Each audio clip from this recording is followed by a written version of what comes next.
Okay, so here we go. This is the first new video of alchemedical.com or Nutriwiki.info. I'd like to talk about multiple sclerosis, low-dose naltrexone, and molybdenum levels. What's been found in multiple sclerosis is that there's actually a mutually exclusive relationship between multiple sclerosis and gout, and that marker for that relationship is actually your uric acid levels. And the function of uric acid within the body is actually, one of its functions is to insulate the myelin sheathing. Now, I'm sure anybody who's aware of the symptomology of multiple sclerosis knows that part of the pathology is the myelin sheathing being destroyed by the nervous system or by the immune system. Now, the immune system in autoimmune disorders attacks its own cells, but it doesn't always do that without a reason. Sometimes it's trying to get rid of dead or damaged cells. And one theory that's been put out there is that damaged myelin sheathing that is already being damaged is actually what the immune system is doing. It is trying to clear out damaged myelin sheathing. And this mutually exclusive relationship, which is dependent on uric acid, is very, very, how do I put this?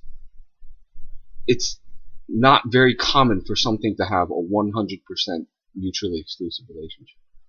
And the very extremely low uric acid levels are a marker of this. Now, there's a therapy that has been put out there that by Dr. Bernard Bihari in New York City, which has, I believe, a 95% efficacy rate for multiple sclerosis. It's called low-dose naltrexone therapy. What this basically is naltrexone is a kappa opioid receptor blocker.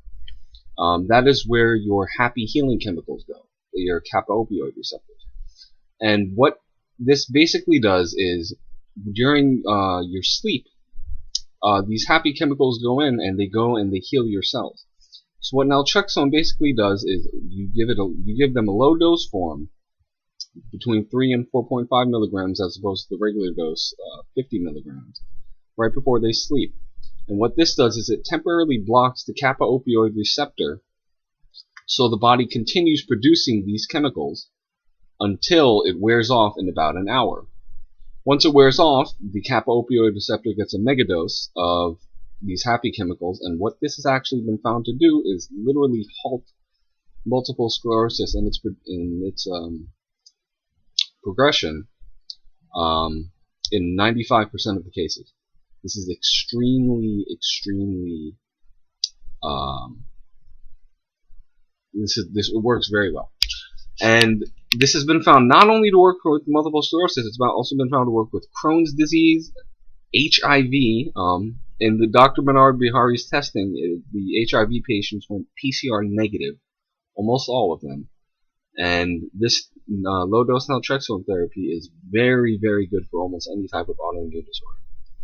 Now, with specifics to multiple sclerosis, I will link to an article at the bottom of the video, to a page that I wrote about it.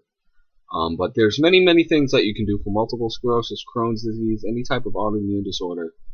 Don't think that there's no hope. There are therapies out there that work, and low-dose naltrexone is one of them.